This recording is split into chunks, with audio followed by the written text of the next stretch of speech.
ऊपर एक political science में चैप्टर है और we are going to discuss this right now. तो हमको पार्लियामेंट की आवश्यकता क्यों पड़ेगी, why do we basically need a parliament, why do we need a parliament, हमको पार्लियामेंट की जरूरत क्यों है। ठीक है, एक पार्लियामेंट मतलब क्या होता है, डेमोक्रेटिक सेटअप का एक महत्वपूर्ण अंश है ये। ठीक है, parliament. So parliament is basically a part of legislature. ठीक है, आपके डेमोक्रेसी के 3 विंग्स होते हैं। एनीवन, डेमोक्रेसी की जो 3 विंग्स होते हैं वो क्या क्या है। डेमोक्रेसी का भाई साहब हो गया आपका लेजिस्लेचर,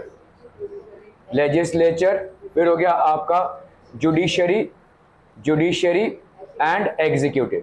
ठीक है, तो लेजिस्लेचर, जुडिशरी एंड एग्जीक्यूटिव, ये 3 विंग्स होते हैं आपके। ठीक है, और what is parliament basically, introduction. तो parliament is one, we in India pride ourselves on being a democracy.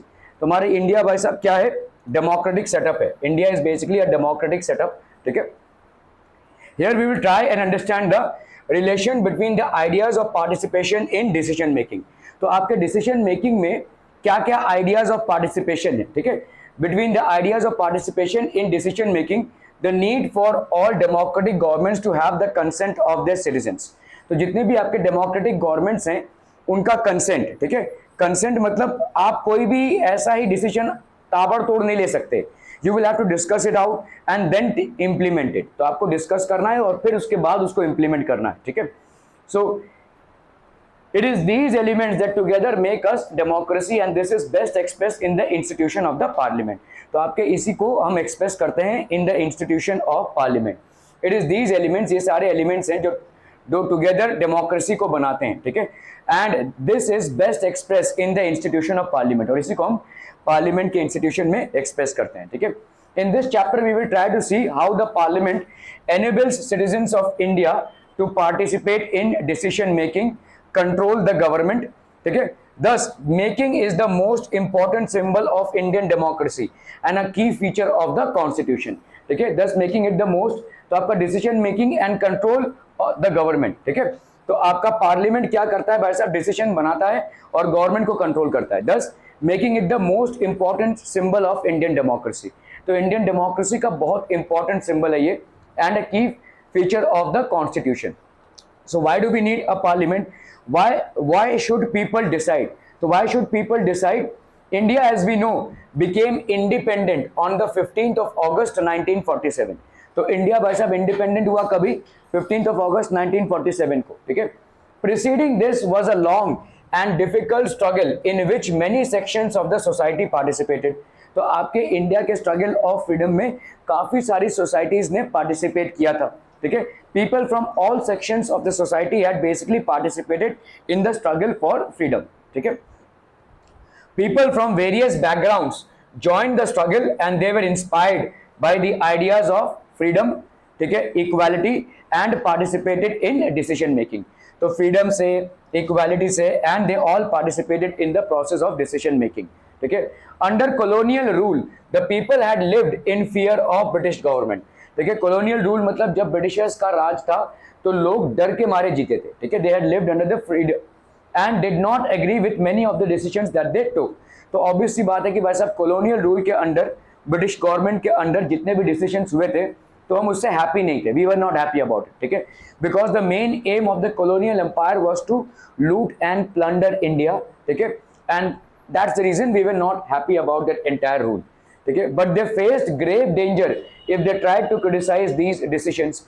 अगर किसी ने भी भाई साहब डिसीजन को क्रिटिसाइज करने की कोशिश की तो उन्हें जेल में ठूंस दिया जाता था। ठीक है, they were put behind the bars, they were put behind the bars and they were subjected to imprisonment, they were subjected to imprisonment। ठीक है, आपका भाई साहब imprisonment होता है, they were put behind the bars and they were subjected to heavy imprisonment। ठीक है, तो ये सारी चीजें होती थी भाई साहब पार्लियामेंट। तो ये हमारा क्या था, हमको हमारा कोई सुन नहीं रहा था। The freedom movement changed this situation। The nationalists began to openly criticize the British government and make demands। तो जितने भी नेशनलिस्ट लीडर्स थे दे बिगैन टू क्रिटिसाइज, जो भी आपका ब्रिटिश पॉलिसी था उसको क्रिटिसाइज करने लगे and they started to make their demands. ठीक है, as far back as 1885 the Indian National Congress demanded that there be elected members in the legislature. तो पार्लियामेंट कोई आज की तारीख का चीज नहीं है, बहुत पहले से चला आ रहा है।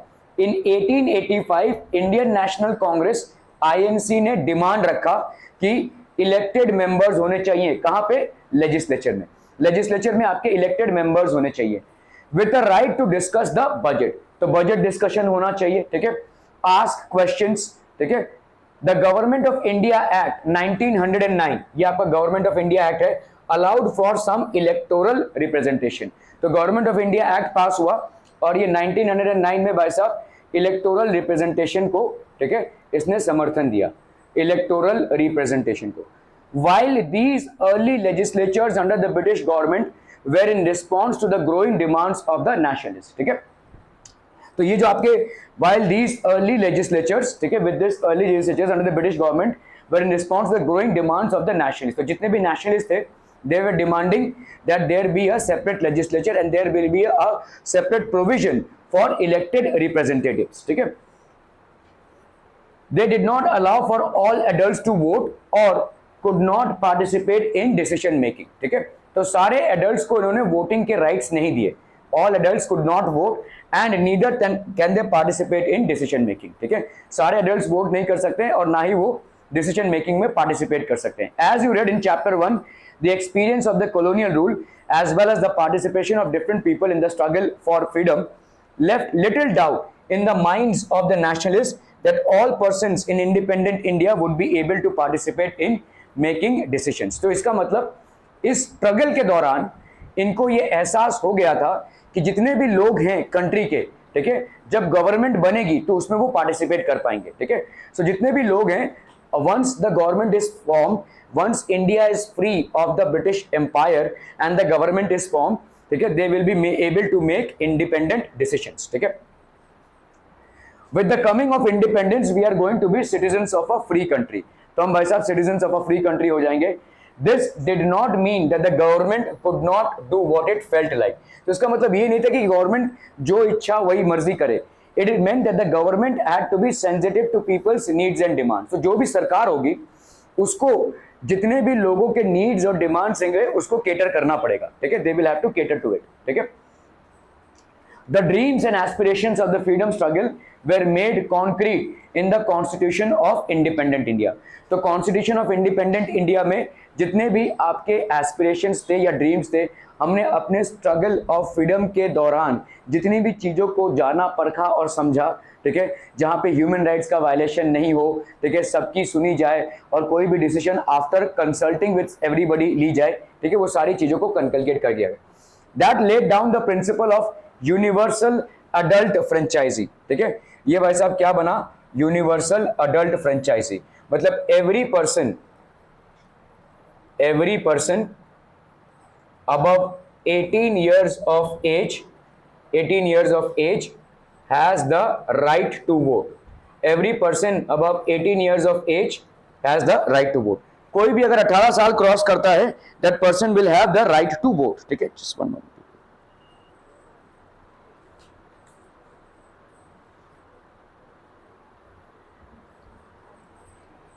ठीक है, तो इसको हम बोलेंगे यूनिवर्सल अडल्ट फ्रेंचाइजी या इसको हम यूनिवर्सल अडल्ट सफरेज भी बोलते हैं, ठीक है। This is also known as universal adult suffrage, ठीक है। तो इससे क्या हो जाएगा? पहले जो वोटिंग का सबको अधिकार नहीं था या डिसीजन मेकिंग में सब लोग पार्टिसिपेट नहीं कर सकते हैं, उसको स्क्रैप कर दिया गया और जो नई गवर्नमेंट फॉर्म हुई उसमें सबको वोटिंग का अधिकार भी था और यूनिवर्सल अडल्ट फ्रेंचाइजी था, ठीक है। The photo shows a man reading instructions on how to use an electronic voting machine, EVM है भाई साहब, ठीक है। आज की तारीख में हम ईवीएम को यूज करते हैं और ईवीएम को यूज करते हुए अपने वोट को कास्ट करते हैं। We basically cast our vote. EVMs were used throughout the country for the first time in 2004 general elections, ठीक है। The use of EVMs in 2004 saved around इतने trees, क्योंकि पहले क्या होता था, आपके पेपर से वोटिंग होता था, पेपर कटिंग से वोटिंग होता था, मतलब पेपर्स पे सिंबल्स होते थे। इतने सारे ट्रीज को हम बचा पाए, ठीक है। Which could have been cut to produce about 8,000 tons of paper for printing the ballot papers। पहले क्या होता था भाई साहब, इलेक्शन में होते थे बैलेट पेपर्स, ठीक है, और इन बैलेट पेपर्स में ठप्पा लगता था। जिस भी पार्टी को आप चुनना चाहते हैं in elections, that used to be casted as a vote. लेकिन जब से हमने ईवीएम को यूज किया, इलेक्ट्रॉनिक ठीक है, मशीन को यूज किया जब से, तब से हमको इस पेपर की जरूरत नहीं पड़ी है, and that's how we have also saved the environment. ठीक है, why do we need a parliament? People and their representatives, तो लोग और उनके जो रिप्रेजेंटेटिव्स होते हैं, people and their representatives. The take off point for a democracy is the idea of consent, that is the desire, ठीक है, approval, participation of people. तो लोगों की इच्छा होनी चाहिए, अप्रूवल होनी चाहिए, and participation of people, that is how the democracy is form. ठीक है, it is the decision of people that creates a democratic government and decides about its functioning. तो लोगों का जो डिसीजन है, ठीक है, it is a decision of people that creates a democratic government, ठीक है, and decides about it's functions. Okay, it is a decision of people that creates a democratic government. तो लोगों का डिसीजन डेमोक्रेटिक गवर्नमेंट को create करता है and decides about its functioning, और इसके फंक्शनिंग को डिसाइड करता है। ठीक है, the basic idea in this kind of democracy is that individual और the citizen is the most important person. तो इंडिविजुअल या सिटीजन जो है तो सबसे इंपॉर्टेंट पर्सन होता है। ठीक है, and that in principle the government as well as other public institutions need to have the trust of these citizens। ठीक है, so जितने भी लोग हैं, ठीक है, and in principle the government as well as the other public institutions, जितने भी गवर्नमेंट और गवर्नमेंट के रिलेटेड इंस्टीट्यूशंस हैं, they need to have the trust of these citizens। तो इनको इन citizens का ट्रस्ट होना चाहिए। how does the individual give approval to the government? one way of doing so as you read is through elections। through elections, तो elections में जो vote cast होते हैं उससे होता है। People would elect the representatives to the parliament, तो लोग अपने रिप्रेजेंटेटिव्स को पार्लियामेंट में इलेक्ट करते हैं। ठीक है, so they basically elect the representatives to the parliament, then one group from among these elected representatives forms the government. तो एक जो है, ठीक है, then one group from among these elected representatives, तो ये जो इलेक्टेड रिप्रेजेंटेटिव्स होते हैं, वन ग्रुप उसमें से फॉर्म करता है, जिसको भाई साहब क्या मिली हुई थी? Absolute majority. ठीक है, तो अलग अलग पार्टीज क्या करती हैं? Different parties basically do what? They contest elections, और इन इलेक्शंस में जो पार्टी जीतता है that basically forms the government, वो भाई साहब गवर्नमेंट फॉर्म करता है। ठीक है, the party which wins the elections basically forms the government. ठीक है, okay, the parliament which is made up of all representatives together controls and guides the government. तो ये पार्लियामेंट बेसिकली पूरे गवर्नमेंट को गाइड करता है। This parliament basically guides the entire government. In this sense people through their chosen representatives form the government and also control it. ठीक है, सो ये government form भी करते हैं और उसको कंट्रोल भी करते हैं। This photo shows election staff using an elephant to carry polling material and EVMs to polling stations located in different terrain. कुछ ऐसे भी पोलिंग स्टेशंस होते हैं या कुछ ऐसी भी जगहें होती है जहां पे बहुत दूर दराज इलाकों में पोलिंग स्टेशन है। ठीक है, एकदम जहां पे पहुंच नहीं सकता है इंसान, वहां पे भी इंसान रहते हैं। ठीक है, तो उनके लिए ऐसे हाथी घोड़े निकाल के लेके जाते हैं। ठीक है, पोलिंग, सो ईवीएम मशीन्स को हम वैसे हाथियों से वहां पे लेकर जा रहे हैं। ठीक है, so this is basically showing how important each and every vote is. ठीक है, ऐसा नहीं है कि कोई अगर बहुत दूर दराज का इलाका है वहां पे हम वोटिंग ही नहीं कंडक्ट कराएंगे या इलेक्शन ही कंडक्ट नहीं कराएंगे। इंडिया में कोई भी इलाका हो और कहीं भी हो, उस पे तक हम पहुंचेंगे और वहां पे इलेक्शन को कंडक्ट कराएंगे। अभी हाथी के पीठ पे चढ़कर जाना हो या घोड़े पे जाना हो, ठीक है, या हवाई जहाज से वहां उतरना हो, it is absolutely government's lookout, but we have to reach there. ठीक है, अदरवाइज इफ ईवीएम मशीन्स वहां पे नहीं पहुंचते हैं तो लोग वोट नहीं कर पाएंगे। अगर लोग वोट नहीं कर पाएंगे तो इसको हम एक पूर्ण लोकतंत्र नहीं बोल सकते, इसको हम डेमोक्रेसी नहीं बोल सकते। ठीक है, although we have given the rights to vote to all the people, we are not providing them the rights to vote, we are not providing them the platform to vote. Okay, so the above idea of representation has been important theme in your class 6 and 7 social and political life textbooks. You are familiar with how representatives are chosen at different levels of the government. So representatives choose होते हैं at different levels of the government. The Parliament of India, that is Sansad, is the supreme law making institution. तो parliament भाई साहब आपका supreme law making institution है। It has to houses, the Rajya Sabha and the Lok Sabha. इसके दो houses होते हैं, Rajya Sabha and Lok Sabha. Rajya Sabha council of state से बनता है with a total seat of 245 members. इसमें 245 मेंबर्स होते हैं, chaired by the vice president of India. तो आपका पार्लियामेंट बनता है दो चीजों से, लोकसभा एंड राज्यसभा। राज्यसभा में कितने मेंबर्स होते हैं भाई साहब? 245। एंड चेयर्ड मतलब चेयरमैन। इसके चेयरमैन भाई साहब कौन है? Chairman is vice president of India. Vice president of India, chairman is the vice president of India. ठीक है। Lok Sabha house of the people. Rajya Sabha को हम क्या बोलते हैं? Council of states. राज्यसभा को लोकसभा को हम क्या बोलेंगे? House of the people. With a total membership of 545। तो 545 मेंबर्स हैं, is presided over by the speaker. तो ये भाई साहब कौन इसको एड्रेस करता है भाई साहब? इसका प्रेसिडेंट कौन है? इसका प्रेसिडेंट है स्पीकर। ठीक है, प्रेसिडेंट होंगे भाई साहब स्पीकर, मतलब he will basically control the entire house. ठीक है, तो ये भाई साहब लोकसभा होती है। लोकसभा ज्यादा हलचल वाली एक्टिविटी है। राज्यसभा मतलब कैसा है? राज्यसभा में जो लोग होते हैं वो लोकसभा के लोगों से ही चुने जाते हैं। जैसे एलीट पर्सनालिटीज, फॉर एग्जांपल अगर मैं बोलूं भाई साहब Sachin Tendulkar is a Rajya Sabha member. ठीक है, राज्यसभा के मेंबर हैं वो। ठीक है, because he has made significant contribution to sports. बहुत सारे स्पोर्ट्स के पर्सनालिटीज राज्यसभा के मेंबर हैं। बहुत सारे सिंगर्स, आर्ट के पर्सनालिटीज, ठीक है, they are basically Rajya Sabha members. ठीक है, so these are Rajya Sabha members. Lok Sabha में सारे इलेक्टेड रिप्रेजेंटेटिव्स होते हैं जिन्होंने बाकायदा इलेक्शन लड़ा है और जीता है। सचिन तेंदुलकर ने कोई इलेक्शन लड़ा या जीता नहीं है, लेकिन he is a Rajya Sabha member because in order to frame any policies regarding sports his inputs will be taken into consideration। कल को अगर गवर्नमेंट कोई भी पॉलिसी लाती है रिगार्डिंग स्पोर्ट्स तो सचिन तेंदुलकर के जो मतलब व्यू पॉइंट्स हैं उनको लिए जाएंगे, कंसिडर किए जाएंगे। ठीक है, so Rajya Sabha members are not directly appointed by people, they are appointed by the Lok Sabha. Lok Sabha क्या होता है भाई साहब? House of the people. यहाँ पे जितने भी रिप्रेजेंटेटिव्स होते हैं वो बाकायदा इलेक्शन जीत कर लड़कर आए हैं, इलेक्शन लड़ा है उन्होंने और जीतकर उनका अपॉइंटमेंट हुआ है यहाँ पे। ठीक है, okay. Why do we need a parliament? The role of the parliament. Okay, so created after 1947। ठीक है, आपका पार्लियामेंट कभी क्रिएट हुआ है? After 1947। The Indian parliament is an expression of faith that the people of India have in the principles of democracy। तो Indian parliament basically है क्या?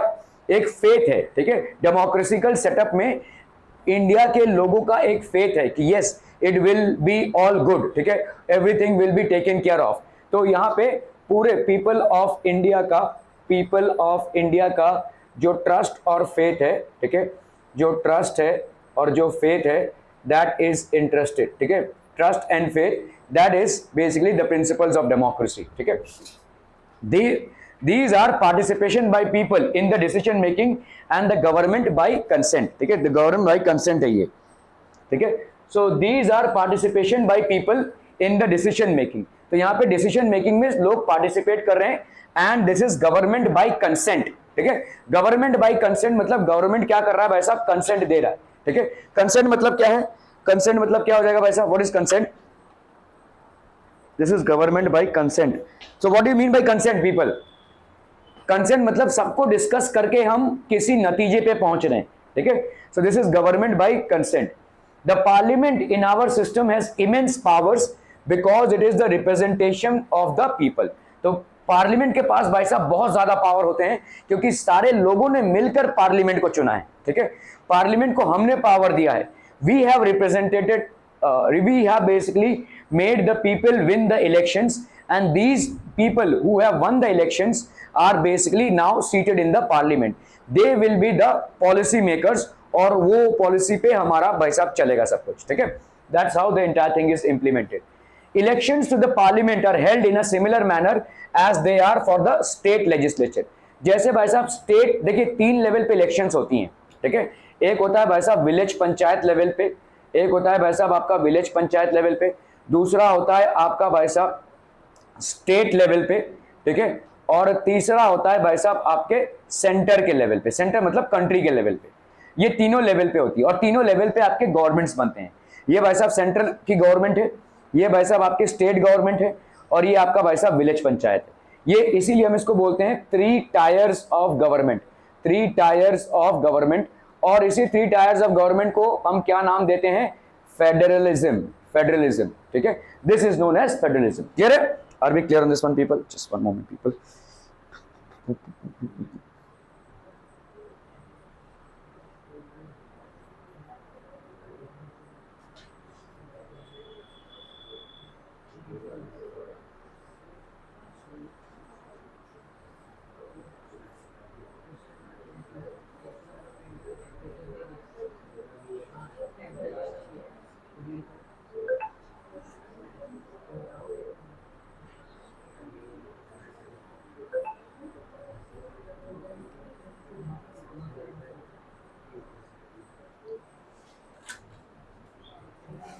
ठीक है, elections to the parliament are held in a similar manner as they are for the state legislature.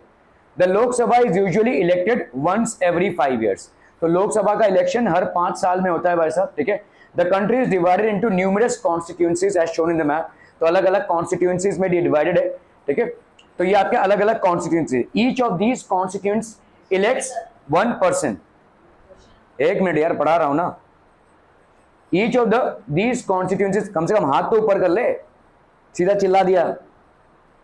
Each of these constituencies elects 1 person to the parliament. कितने आपके constituencies हैं लोकसभा में? 545। ठीक है, और 545 का एक एक रिप्रेजेंटेटिव होता है। ठीक है, 545 का भाई साहब एक एक रिप्रेजेंटेटिव होता है। तो each of these constituencies elects 1 person। हर एक से 1 person का रिप्रेजेंटेशन होता है, 1 person। ठीक है, each of them will select 1 person। ठीक है, क्लियर है?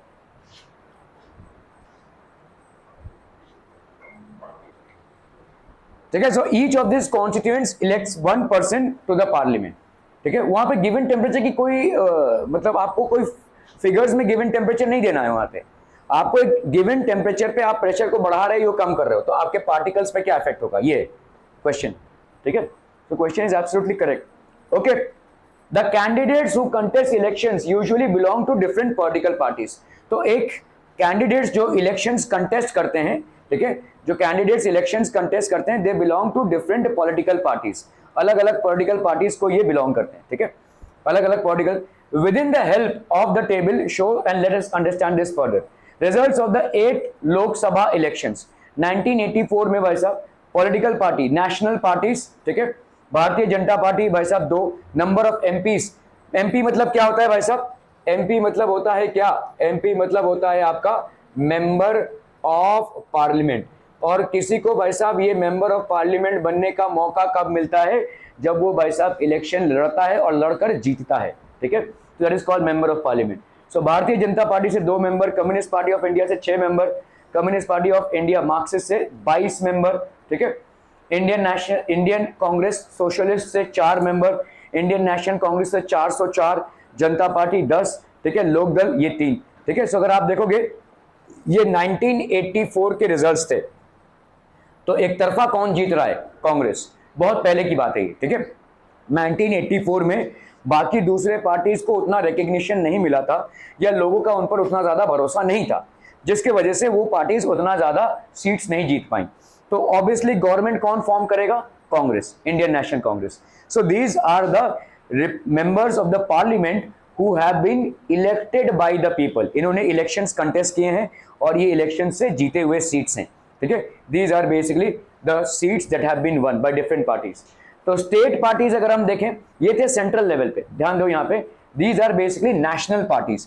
तो आपको मैंने बताया 3 लेवल पे गवर्नमेंट होता है, एक लेवल होता है सेंटर पे। तो ये नेशनल लेवल मतलब सेंटर पे लेवल है। ठीक है, और ये भाई साहब आपका है। ओके, उसके बाद आता है भाई साहब state parties, all India Anna DMK, AIADMK that is 12।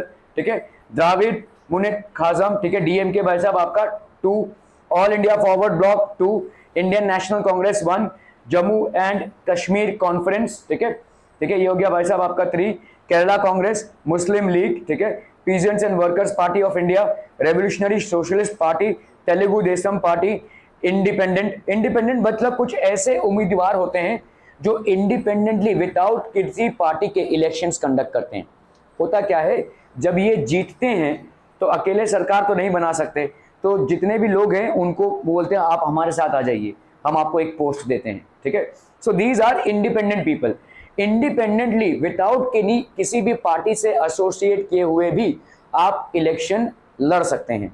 लोगों का आप पे भरोसा होना चाहिए, लोग आपको जानने चाहिए। अगर लोग आपको जानते हैं, लोगों ने आपका काम देखा है, लोगों ने आपका सोशल इन्वॉल्वमेंट देखा है और लोगों का आप पे भरोसा है, तो आप इंडिपेंडेंट कैंडिडेट होकर भी इलेक्शन लड़ सकते हैं और जीत सकते हैं। ठीक है, आप किसी पार्टी के उम्मीदवार नहीं हैं लेकिन आप इलेक्शन लड़ रहे हैं, तो जब आप इलेक्शन में लड़कर जीतते हैं तो ऑब्वियसली किसी पार्टी का आपके ऊपर अप्रोच होता है, क्योंकि आप अकेले तो भाई साहब सिलेक्ट हो नहीं सकते हैं, ठीक है। सो पार्टीज आपको अप्रोच करेंगी और फिर आप उससे सिलेक्ट होकर किसी पार्टी को बेसिकली क्या करते हैं, एसोसिएट करते हैं, ठीक है।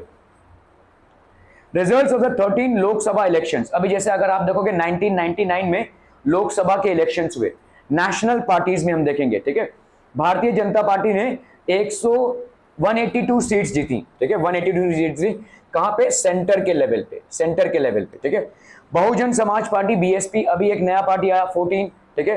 Communist Party of India 33, Indian National Congress, अभी देखो इंडियन नेशनल कांग्रेस पीछे रह गई, पिछली बार आपने देखा 404, अभी देखो इंडियन नेशनल कांग्रेस का कितना आया, 114, ठीक है।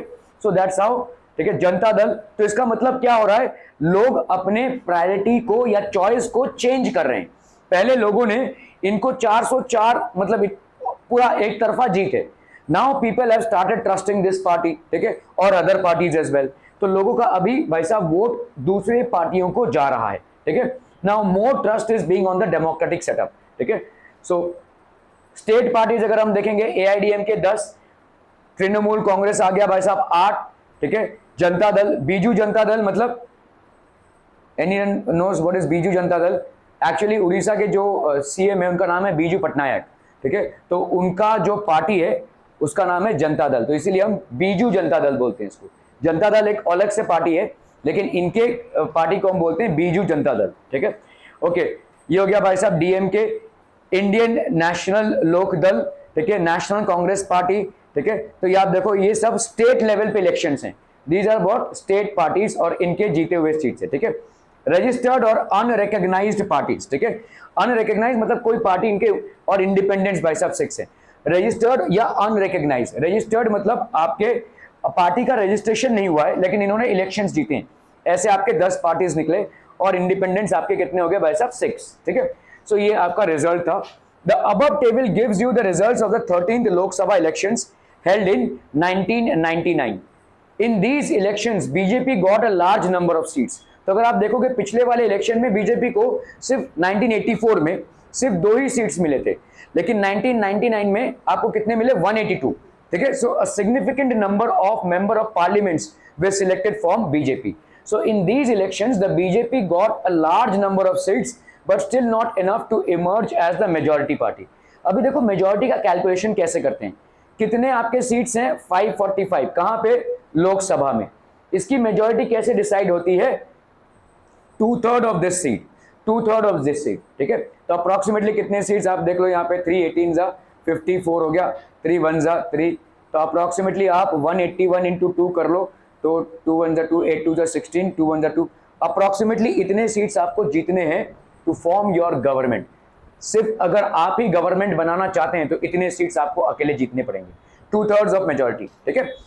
तो ऑब्वियसली इन सारे पार्टीज में से किसी को भी 2/3 मेजॉरिटी नहीं मिली, तो अब क्या होगा, मिली जुली सरकार होगी। It does has to form a coalition, मिली जुली सरकार मतलब कोएलिशन, ठीक है। जब किसी पार्टी को एब्सोल्यूट मेजॉरिटी नहीं मिलती है, ठीक है, आपके भाई साहब 545 का एब्सोल्यूट मेजॉरिटी कितना होगा, 2/3। So 2/3 of its seats should be won by a party in order to form its government. अगर एब्सोल्यूट मेजॉरिटी नहीं होती है तो क्या होगी, मिली जुली सरकार, and that's called a coalition. The National Democratic Alliance NDA with other political parties who were its allies, ठीक है, other political parties who were its allies. Once elected these candidates become members of the parliament और MPs। तो एक बार इनका election हो गया तो ये क्या हो जाएंगे भाई साहब, मेंबर्स ऑफ पार्लियामेंट और MPs। These MPs together make up the parliament. तो ये सारे MPs मिलाकर एक पार्लियामेंट बनाते हैं, ठीक है। The role of the parliament, part 2। Once elections to the parliament have taken place, the parliament needs to perform the following functions to select the national government. तो पार्लियामेंट का पहला काम क्या है भाई साहब, नेशनल गवर्नमेंट को सिलेक्ट करना, ठीक है। To control, guide and inform the government. तो भाई साहब गवर्नमेंट को कंट्रोल करो, गाइड करो और इन्फॉर्म करो, ठीक है। ओके, व्हाट एल्स, और लॉ मेकिंग, इसीलिए हम इसको क्या बोलते हैं, लेजिस्लेचर, ठीक है। लेजिस्लेचर मतलब लॉ मेकिंग पार्टी है, जो भी पार्टी जीतेगी और अपना गवर्नमेंट फॉर्म करेगी वो लॉ मेकिंग होगी, that the major function will be law making. तो पार्लियामेंट में ये काम आपका मुख्यतर है। To select the national government, the parliament in India consist of, किससे बना होता है भाई साहब, प्रेसिडेंट, राज्यसभा, लोकसभा, ठीक है, इन तीनों बॉडी से बना होता है, प्रेसिडेंट, राज्यसभा एंड लोकसभा। फिर से parliament of India is made up of the president of India, Rajya Sabha and the Lok Sabha, ठीक है। ओके, तो आप बोलेंगे प्राइम मिनिस्टर का क्या करें? प्राइम मिनिस्टर लोकसभा में आ जाते हैं, ठीक है। प्राइम मिनिस्टर या विनिंग पार्टी और ऑपोजिशन पार्टी, सारे पार्टीज आपके लोकसभा में आ जाते हैं। जितने भी इलेक्टेड मेंबर्स होते हैं, ठीक है, जो पार्टी गवर्नमेंट फॉर्म कर रही है प्लस दूसरे पार्टीज, वो सारे के सारे आपके लोकसभा में आ जाते हैं, ठीक है। तो ऑलरेडी भाई साहब लोकसभा जब हम बोल रहे हैं तो वो सारे मेंबर्स आ ही गए, तो प्राइम मिनिस्टर भी उसी में आ जाता है, ठीक है। तो आपका president, Lok Sabha and Rajya Sabha, they make the parliament, these are the three wings of the parliament, ठीक है। After the Lok Sabha elections, a list is prepared showing how many MPs belong to each political party. For a political party to form the government, they must have a majority of elected MPs. तो किसी भी political party को government form करने के लिए majority से जीतना आवश्यक है, ठीक है। अदरवाइज आप गवर्नमेंट नहीं फॉर्म कर सकते। तब आपको क्या करना पड़ेगा? दूसरे के साथ कोएलिशन करना पड़ेगा, मतलब मिली जुली सरकार बनेगी, ठीक है। क्लियर है? समझ में आ रहा है ये, ठीक है। Since there are 543 elected plus 2 nominated, अच्छा आपका देखो पार्लियामेंट बना हुआ है 545 मेंबर्स से, ठीक है। इसमें भाई साहब 543 आपके होते हैं इलेक्शन से जीत कर आने वाले, ठीक है, इलेक्टेड, और 2 होते हैं आपके नॉमिनेटेड, 2 होते हैं भाई साहब जिनका नॉमिनेशन होता है, जिनको नॉमिनेट किया जाता है, ठीक है। तो इसका मतलब मुझे कितने सीट्स जीतने हैं, इसका 2/3, इसका 2/3 आपको एकदम स्ट्रेट कैलकुलेशन आ जाएगा। 3 18 जा 54, 3 1 जा 3, तो ये आ गया भाई साहब आपका कितना, 2 1 जा 2, 18 2 जा 36। इतने सीट्स आपको जीतने पड़ेंगे, ठीक है। किसी पार्टी को सरकार बनाने के लिए नेशनल लेवल पे 362 सीट्स को जीतना है, ठीक है। तो आपके क्यों? क्योंकि आपके भाई साहब 543 in Lok Sabha, to have a majority a party should have at least half the number. तो कम से कम गवर्नमेंट बनाने के लिए अगर एब्सोल्यूट मेजॉरिटी, मतलब यहां पे हम क्या करेंगे, एब्सोल्यूट मेजॉरिटी, अगर आपने इतने सीट्स जीते हैं तो कल ही आपको प्रेसिडेंट बुलाएगा वोट टेकिंग सेरेमनी में, ठीक है। आप फटाफट सरकार बनाइए, आप एब्सोल्यूट मेजॉरिटी से जीत गए हैं, इसको हम बोलेंगे एब्सोल्यूट मेजॉरिटी में, ठीक है, ठीक है। In the Lok Sabha should have at least, since there are this members in the Lok Sabha, to have a majority, और अगर मेजॉरिटी की बात करें तो बराबर इसका आधा, दैट इज 272 मेंबर्स, ठीक है। तो मेजॉरिटी की बात करें तो 272 मेंबर्स और मोर। The opposition in parliament is formed by all political parties that oppose the majority party or coalition form, ठीक है। तो ऑपोजिशन मतलब ये भी इलेक्टेड मेंबर्स ऑफ पार्लियामेंट होते हैं, और जितने भी लोग मतलब इलेक्शंस में गवर्नमेंट फॉर्म नहीं कर पाए हैं लेकिन इंडिविजुअल लेवल्स पे जो मेंबर ऑफ पार्लियामेंट हैं वो सबके सब ऑपोजिशन पार्टी होंगे, ठीक है। और इन्होंने कोएलिशन में भी पार्टिसिपेट नहीं किया। देखो जैसे समझो एक पार्टी ए है, एक पार्टी बी है, और सी है, और ये डी है, ठीक है। सब मिलकर इलेक्शंस लड़ रहे हैं। ये पार्टी बहुत ज्यादा वोट मिला इसको, ठीक है। इसमें भी कुछ मेंबर्स आए, इसमें भी कुछ मेंबर्स आए, लेकिन सबसे ज्यादा वोट इसको मिला, लेकिन पूर्ण बहुमत नहीं मिला है। लेट्स से आप तो क्या करेगी भाई साहब, इस पार्टी के लोग के साथ इसका क्या बन गया, कोएलिशन बन गया, ठीक है। तो कोएलिशन बन गया, ये मतलब ये हो गई सरकार, एक्चुअल सरकार, ठीक है। ये दोनों भी क्या होंगे, ये दोनों के जितने भी मेंबर्स ऑफ पार्लियामेंट ने इलेक्शन जीता है वो क्या फॉर्म करेंगे भाई साहब, they will form an opposition. Are we clear on this people, ठीक है। तो इन लोगों के जो मेंबर्स थे पार्लियामेंट के, दे विल फॉर्म एन ऑपोजिशन, और ये बन जाएगी आपकी सरकार, कोएलिशन। कोएलिशन के जो मेंबर्स हैं वो कभी ऑपोजिशन नहीं हो सकते, ठीक है। कोएलिशन मतलब वो सरकार के ही हो गए, ठीक है। तो सरकार आपकी मिलीजुली सरकार है, क्योंकि किसी भी पार्टी को एब्सोल्यूट मेजॉरिटी नहीं मिल रही थी या पूर्ण बहुमत नहीं मिल रहा था, इसलिए मिलीजुली सरकार है। आपके कुछ सीट्स और हमारे कुछ सीट्स मिलकर हम मेजॉरिटी को क्रॉस कर रहे हैं, ठीक है। प्लस आपके जो ऑपोजिशन लीडर्स हैं, इससे बनता है आपका पार्लियामेंट। ऑपोजिशन लीडर्स का क्या काम है भाई साहब, why do you think they should be there? किसी पार्लियामेंट में अगर आपका जो पार्टी है वो सरकार नहीं बना पा रहा है, तो फिर भी आपके चुने हुए उम्मीदवार, क्यों आपके जो मतलब जिन्होंने निर्वाचन जीता है या इलेक्शंस जीता है, why should they be a part of the government? क्यों? हाँ, why should they be a part of the government?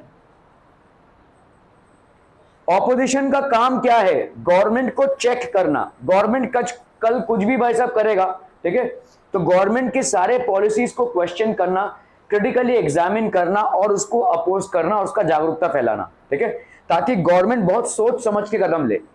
Clear है? समझ में आ रहा है ये, ठीक है। अगर मुझे यहाँ पे किसी की शक्ल पसंद नहीं है तो मैं बोल सकता हूँ मेरे को तेरी शक्ल पसंद नहीं है, ऐसा बोल सकता हूँ क्या? नहीं, ठीक है। तो मतलब क्योंकि पब्लिक प्लेस है, right, it is a public place, मैं इतने लोगों के सामने किसी को ऐसे नहीं बोल सकता। हाँ, कोई पढ़ाई नहीं करेगा तो मैं इसके ऊपर चिल्ला सकता हूँ, ठीक है, पढ़ाई क्यों नहीं कर रहे हो, ये क्यों नहीं, मैंने ये पढ़ाया था वो पढ़ाया था, ये सब बोल सकते हैं, लेकिन किसी को हम पर्सनल अटैक कर सकते हैं क्या? नहीं कर सकते, क्योंकि पब्लिक प्लेस है, ठीक है। You will question me tomorrow, your parents will question me tomorrow, ठीक है। सो इसी तरह से मतलब हम सबको एक चेक पॉइंट होता है हमारा, ठीक है। तो आप जैसे एक स्टूडेंट है, आपका एक चेक पॉइंट होता है। आप स्कूल में जाकर वैसे आप खैनी मल सकते हैं क्या? नहीं, ठीक है। कर सकते हैं? नहीं कर सकते। क्यों? अच्छा, ये अगर करना रहेगा तो बाथरूम में चुपके करना पड़ेगा, है ना, अगर करना रहेगा तो, ठीक है। क्यों? क्योंकि अगर आप ऐसे करते हुए पाए गए तो आपको क्या करेगी? स्कूल सस्पेंड कर देगी भाई साहब, ठीक है। और कुछ अलग गतिविधियां आपने की तो भी आपको सस्पेंड कर देगी, राइट। तो ये क्या है? आपके ऊपर चेक है, ठीक है। So these are checks that have been put on you as a student, there are checks that are put on a teacher as a teacher. सारे भी इंसान, उनके ऊपर एक चेक पॉइंट होता है वैसा, ठीक है। They can not cross a line. तो गवर्नमेंट के ऊपर चेक पॉइंट कौन डालेगा? गवर्नमेंट तो सरकार है भाई साहब, वो सारे लॉज बनाती है, ठीक है। उसके ऊपर चेक पॉइंट कौन डालेगा? ये ऑपोजिशन के लोग, ठीक है। They will put a check point on government, ठीक है। ये देखो, डेमोक्रेटिक सेटअप को सक्सेसफुल होने के लिए फ्रिक्शन बहुत जरूरी है, ठीक है। फ्रिक्शन नहीं होगा तो कल देखो, कोई भी जो पॉलिसी होगी, जब गवर्नमेंट कोई पॉलिसी निकालती है तो हो सकता है 70% लोग उस पॉलिसी से बेनिफिट कर रहे हैं, लेकिन 30% लोग, ठीक है, 30% को बेनिफिशियल नहीं होगा। ये होगा ही होगा, क्योंकि आपका कोई भी पॉलिसी सार्वजनिक रूप से बेनिफिशियल नहीं होता है, किसी ना किसी का तो नुकसान होगा ही। किसी भी कंट्री में भाई साहब 135 करोड़ के हम हैं, ऐसा कोई भी पॉलिसी नहीं हो सकता जो सर्व सामान्य के लिए 135 करोड़ के लिए बराबर हो। There will be challenges to every policy, ठीक है। सो अगर 135 करोड़ के हम हैं और गवर्नमेंट ने कल को कोई पॉलिसी निकाली, it will not be beneficial to all. For some people it will be harmful और for some people it will not be that beneficial. ये जो 30% लोग हैं, इनके लाइफ में जो उथल पुथल होने वाली है या जो इनको बेनिफिट्स नहीं मिलने वाले हैं, उसको गवर्नमेंट के सामने कौन लाएगा या क्वेश्चन करेगा? ये opposition party. So the opposition party is in absolute control of these things. It keeps a check on the activities of the government, ठीक है, activities of the government, ठीक है। So इसीलिए opposition party को भी आपके पार्लियामेंट में होना बहुत जरूरी है। The largest among these parties is called the opposition party. तो हारे हुए उम्मीदवारों में से जिसने सबसे ज्यादा वोट पाए हुए हैं उसको हम बोलेंगे ऑपोजिशन पार्टी, ठीक है। That is basically known as the opposition party, okay. One of the most important function, जैसे अगर समझो यहां तो वैसा, अगर समझो आपको बोला गया कि कल ना आप क्लास लेने वाले हो, ठीक है, कल आप एक टॉपिक पे क्लास लोगे और जिसको भी जो भी सवाल पूछना रहेगा वो पूछ सकता है। आपको मैं बोल रहा हूं, आपका बेस्ट प्रिपरेशन होगा, जितना तैयारी आपने शायद अपने एग्जाम्स के लिए नहीं किए होंगे उस टॉपिक पे, उससे कहीं ज्यादा तैयारी आप करेंगे। क्यों? उससे कहीं ज्यादा। कल को अगर मैं बोलूं कि भाई साहब एक टॉपिक दे रहा हूं आपको, कल आके आप इतने बच्चों के सामने क्लास लीजिएगा, ठीक है, और ये बच्चे कुछ भी आपसे पूछ सकते हैं, उस टॉपिक के रिलेटेड कोई भी क्वेश्चन आपसे पूछा जा सकता है। मैं आपको बोल रहा हूं उस टॉपिक को आप इतने अच्छे तरीके से करेंगे कि आप एग्जाम के लिए भी उतने अच्छे तरीके से नहीं करोगे, है ना, क्योंकि अभी आपके ऊपर भाई साहब डर है, इतने लोग मेरे साथ सवाल करेंगे, अगर कोई टॉपिक मैं रिप्रेजेंट करने वाला हूं और कल को तो मेरी बेइज्जती हो जाएगी, है ना, there will be an insult, that will be an insult for me. तो ऑब्वियसली आपका प्रिपरेशन बहुत स्ट्रांग होगा। इसी तरह से गवर्नमेंट जब जानती है कि एक ऑपोजिशन है और ऑपोजिशन हमको क्वेश्चन करेगा इन चीजों पे, तो वो सतर्क रहेगी, ठीक है। तो उसको मालूम है कि ये क्वेश्चंस आएंगे ही, और इस क्वेश्चंस के या तो आप कन्विंसिंग आंसर डालिए या तो आप इस क्वेश्चन को पूरा मतलब कवर कर दीजिए, मतलब आप ये क्वेश्चन आए ऐसा सिचुएशन क्रिएट ही ना करें, ठीक है। तो गवर्नमेंट के पास ये हमेशा एक रहता है ये डर कि आपका ऑपोजिशन पार्टी हर चीज को क्वेश्चन करेगा, ठीक है। इसीलिए पार्लियामेंट्री डेमोक्रेसी में जो लोग जीत रहे हैं लेकिन एज अ पार्टी नहीं जीत रहे हैं, वो ऑपोजिशन पार्टी के उम्मीदवार होते हैं और उनका पार्लियामेंट में रहना जरूरी है, ठीक है। किसी ने यहाँ पे पार्लियामेंट सेशंस देखा है क्या? किसी ने यहाँ पे पार्लियामेंट जो लाइव पार्लियामेंट सेशंस होते हैं वो देखा है क्या? मतलब आपके टीवी में आता है वो, किसी ने भी नहीं देखा है। अरे बिग बॉस से फुर्सत मिल जाए भाई साहब, सलमान आएंगे, ये आएगा वो आएगा, पता नहीं क्या क्या देखेंगे। जिस देश के आप हैं वो देश कैसे चल रहा है, जिन लोगों को आपने सिलेक्ट किया है वो देश कैसे चला रहे हैं, कैसे एक एक पॉलिसी डिसाइड होती है, कैसे मीटिंग पास होता है, ये सब पे आपका कोई रुचि नहीं है, नहीं, कब आएगा पैसा? सो प्लीज आप थोड़ा सा इसमें भी सेटअप, क्योंकि ये आप ही हैं, आप ही इस गवर्नमेंट को इलेक्ट करते हैं। हो सकता है कि आपने अभी तक इलेक्शन में वोटिंग नहीं किया है, 2-4 साल बाद तो करेंगे ना। So after 2 or 4 years when you will be voting, how is it that you can refine your decision? आपका जो डिसीजन मेकिंग होना चाहिए वो आपके पूरे चीजों पे होना चाहिए कि इस गवर्नमेंट ने कैसा परफॉर्म किया है। ये नहीं कि मेरे बाजू वाले ने उसको वोट दिया तो मैं भी वोट दूंगा, ऐसा नहीं भाई साहब। आपका वोटिंग राइट आपका राइट है, सरकार चुनने का हक है आपको, ठीक है, ये बहुत बड़ा राइट है आपका। और इस राइट तक पहुंचते पहुंचते बहुत लोगों ने अपनी आहुति दी है, ठीक है। Many people have sacrificed their lives to attain this. There has been a time when during the Britishers ये राइट सबको अवेलेबल नहीं था। यूनिवर्सल अडल्ट सफरेज जिसको हम बोलते हैं, या universal adult franchise, that every person above the 18 years of age has the right to vote, ये पहले नहीं था। आज की तारीख में भाई साहब आपका अगर वोटिंग कार्ड नहीं है, घर में आकर आपका वोटिंग कार्ड बनाकर जाएंगे। अगर आप में से मतलब हमारे फैमिली में अगर कोई अपाइज है, वो अगर इलेक्शन कैंपेन तक नहीं जा सकता है या इलेक्शन बूथ तक नहीं जा सकता है, गवर्नमेंट को व्यवस्था करनी पड़ेगी उसको वहां तक ले जाने की, या पूरा बैलेट बॉक्स लेकर वहां तक आने की। आपके ऐसे अरेंजमेंट्स भी हैं, जैसे आपके ऐसे हॉस्पिटल्स होते हैं, जैसे कैंसर हॉस्पिटल है।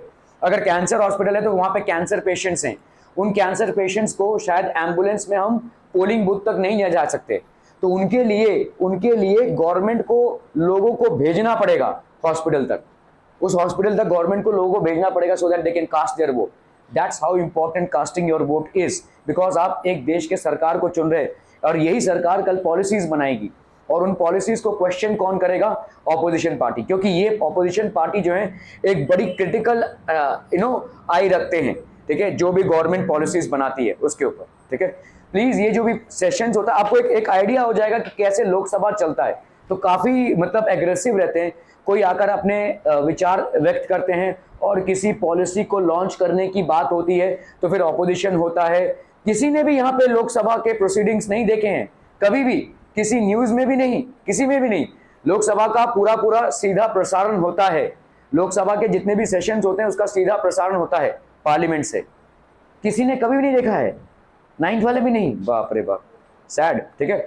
ओके, आप दुनिया के सबसे बड़े डेमोक्रेसी के पार्ट हैं भाई साहब, एक ऐसे देश के पार्ट है जिसका संविधान सबसे बड़ा है और जिसका पार्लियामेंट भी सबसे बड़ा है। यहाँ पे सारे पॉलिसीज कैसे लॉन्च होते हैं, एक फेयर आइडिया तो होना चाहिए ना भाई साहब, आप किस कंट्री के पार्ट हैं, आपके ऊपर कैसे रूलिंग हो रही है, हाउ आर पॉलिसीज फ्रेम, क्योंकि कल को यही, और आज भी आप जितना भी पॉलिसीज के अंडर ही हैं, आप गवर्नमेंट जो भी पॉलिसीज लॉन्च करती है उनको आपको फॉलो करना ही पड़ेगा। आपके जीवन में एक पॉलिसी आई है नेशनल एजुकेशन पॉलिसी, किसी ने भी उसको पढ़ने, जानने और समझने की कोशिश की है? नहीं भाई साहब, फुर्सत कहाँ, क्या क्या उसमें चीजें हैं जो, ये तो आपसे जुड़ा हुआ एक चीज है, मैं तो आपसे दूसरे चीजों के बारे में पूछ नहीं रहा हूँ। As a student, the government has come up with national education policy which is going to be implemented very strictly from the next year onwards. Do you have the fairest of idea as to what it is? उसमें क्या क्या points हैं, क्या क्या changes आए हैं आपके? You should be, क्योंकि वो आपको इम्पैक्ट करेगा। आपको, कुछ लोगों को लगता है भाई साहब बोर्ड नहीं होगा, ये नाचो, ठीक है, नहीं भाई साहब, उसमें बहुत सारे और भी चेंजेस हैं, there are lot of other changes as well. आपके एग्जामिनेशन के पैटर्न्स चेंज होंगे, आपका इवैल्यूएशन पैटर्न चेंज होगा, आप जिस तरह से सब्जेक्ट्स को चूज करते हैं आफ्टर 10th और मे बी आफ्टर 12th, वो चेंज होगा। ये सारी चीजें आपकी चेंज होंगी, और प्रॉब्लम ये है कि as a student you are least bothered about it. कल जब आपको ये डिसीजंस लेने पड़ेंगे, अरे हमको तो ये मालूम ही नहीं था भाई साहब, it's going to shatter your world. So please be a little interested in what is happening in your life. आपका सिर्फ पढ़ाई बोलूँ तो वो भी गलत शब्द होगा, है ना, सिर्फ पढ़ाई हमारे जीवन में कहाँ है, हमारे जीवन में तो और कुछ है, लेकिन इस डायमेंशन को भी आप अपने जीवन में इंक्लूड कीजिए कि एक देश का पॉलिटिकल सिस्टम कैसे चलता है, क्या क्या डिसीजंस होते हैं, और वो सारे डिसीजंस तो कम से कम आपको मालूम होने चाहिए जो आपके जीवन से जुड़े हों। एनईपी के बारे में अभी तक आप नहीं जानते हैं, ये एक बहुत बड़ी दुर्दशा है। एनईपी कहीं से भी आप डाउनलोड करके उसको पढ़ सकते हैं, उसमें अगर कोई चीज़ नहीं समझ में आया तो आपका हक बनता है आपके टीचर, स्कूल के टीचर से पूछना, जो भी आपको पढ़ा रहे हैं, उनको एक्सप्लेन करना पड़ेगा। वो मैं जानता हूं आपके स्कूल में, क्योंकि मेरी बेटी थी आपके स्कूल में, तो कोरोना के टाइम पे जब एनईपी लॉन्च हुआ था तो उसका एक जूम मीटिंग लेकर उसको समझाया गया था। एक्चुअली ये आपके स्कूल को कंपल्सिवली करना ही पड़ेगा, राइट? स्कूल को कंपल्सिवली करना ही पड़ेगा, it has to be done. Every student should be aware of what is NEP. National education policy है जो गवर्नमेंट ने नया पॉलिसी लाया हुआ है, changes that are going to be there in your curriculum. Okay, so one of the most important functions of the Lok Sabha is to select the executive. अभी executive क्या होता है भाई साहब? आपका लेजिस्लेचर। तो आपके डेमोक्रेसी में 3 विंग्स क्या हैं भाई साहब? Legislature, executive and judiciary. तो लेजिस्लेचर डिसीजन लेता है, लेजिस्लेचर मतलब आपका गवर्नमेंट हो गया, और इन डिसीजंस को इंप्लीमेंट करने का काम किसका होता है भाई साहब? एग्जीक्यूटिव का। तो आपके जितने भी आईएएस ऑफिसर्स होते हैं, ठीक है, वो सब इसको इंप्लीमेंट करेंगे, जैसे डिस्ट्रिक्ट कलेक्टर, डिस्ट्रिक्ट मजिस्ट्रेट, ये सब जो DIG, so all these are basically executives. और अगर कोई मतलब ऐसा मामला है जो फंस जाता है, मतलब जुडिशरी उसको सॉल्व करेगा। जुडिशरी मतलब आपका जस्टिस सिस्टम, ठीक है। तो एक बार गवर्नमेंट ने कोई पॉलिसी इंप्लीमेंट की, उस पॉलिसी को भाई साहब कौन एग्जीक्यूट करेगा? द एग्जीक्यूटिव बॉडी, ठीक है। Okay, so one of the most important functions of the Lok Sabha is to select the executive, right? जरा सीधा बैठेंगे आप। The executive, as you read in chapter 1, is okay. So people, we will now discuss. Very baba, एक minute.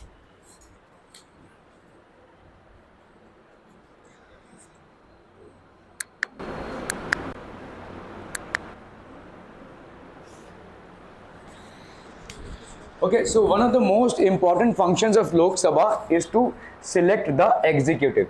जो भाई साहब country को run करेगा, उस एग्जीक्यूटिव का सिलेक्शन करना, ठीक है।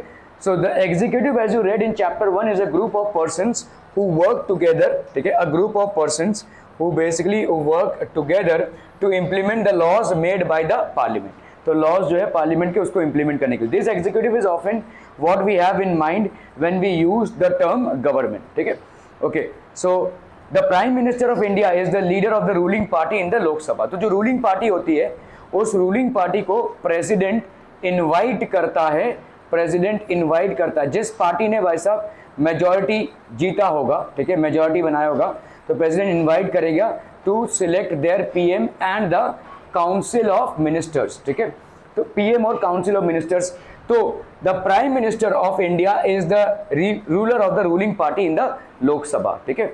From the MPs who belong to her party और हिज पार्टी, ठीक है, हर और his party, the prime minister selects ministers to work with her to implement decisions, ठीक है। तो ये होते हैं उसके council of ministers.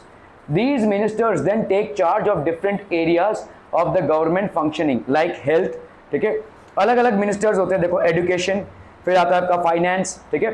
So all these are basically different departments of the government. Often times in the recent past it has been difficult for a single political party to get the majority that is required to form the government, ठीक है। तो आज की तारीख में बहुत difficult होता जा रहा है, क्योंकि बहुत सारे पॉलिटिकल पार्टीज हैं, और किसी पार्टी का absolute majority से जीतना is becoming very difficult.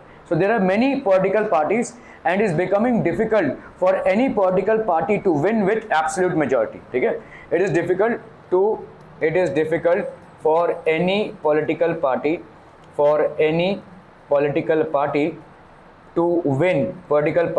to win with absolute majority, ठीक है। absolute majority से किसी भी पॉलिटिकल पार्टी का जीतना ऑलमोस्ट मुश्किल होता जा रहा है, ठीक है।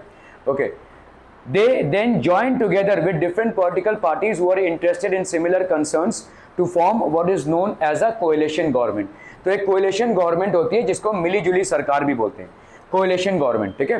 The Rajya Sabha functions primarily as the representative of the states of India in the parliament. The Rajya Sabha can also initiate legislation and a bill is required to pass to the Rajya Sabha in order to become a law, ठीक है। तो it therefore has an important role of reviewing and altering if alterations are needed the laws initiated by the Lok Sabha, ठीक है।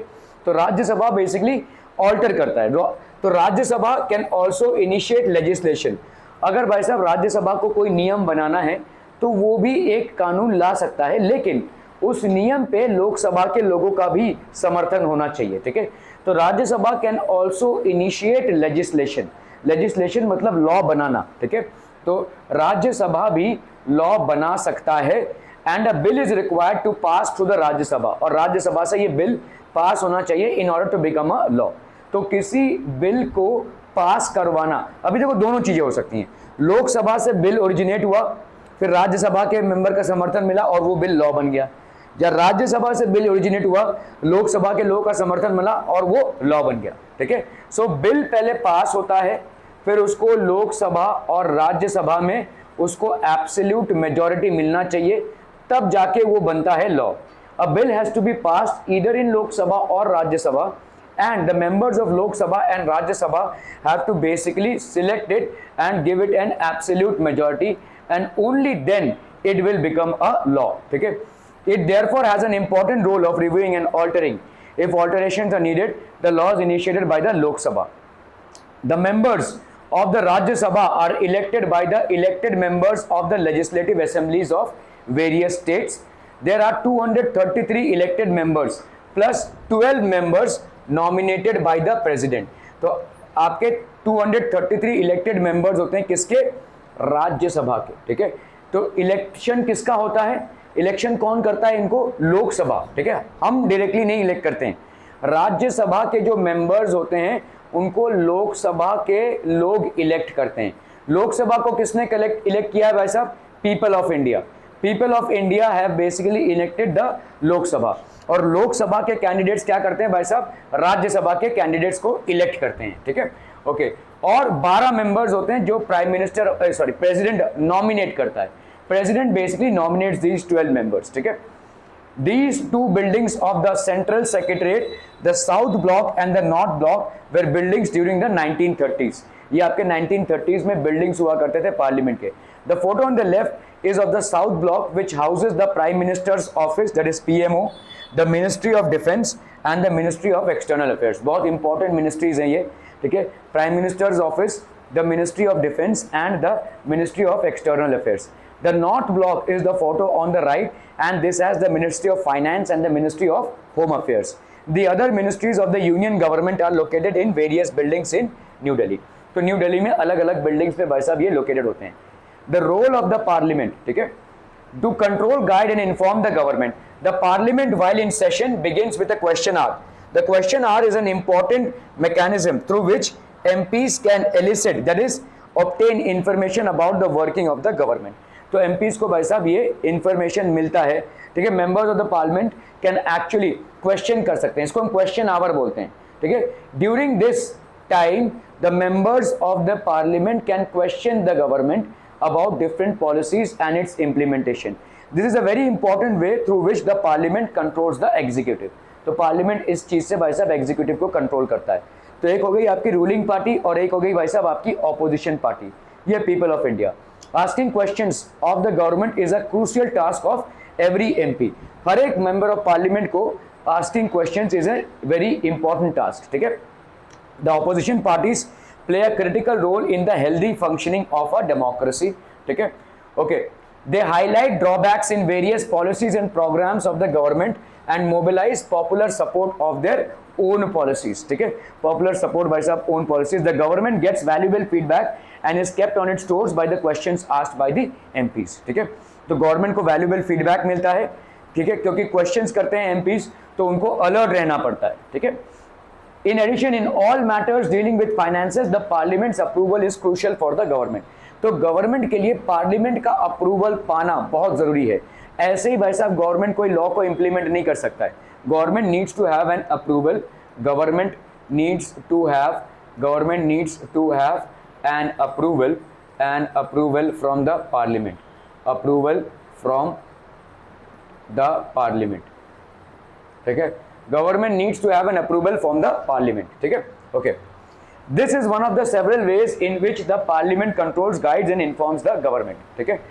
The MPs are representatives of the people, have a central role in controlling, ठीक है, guiding and informing parliament.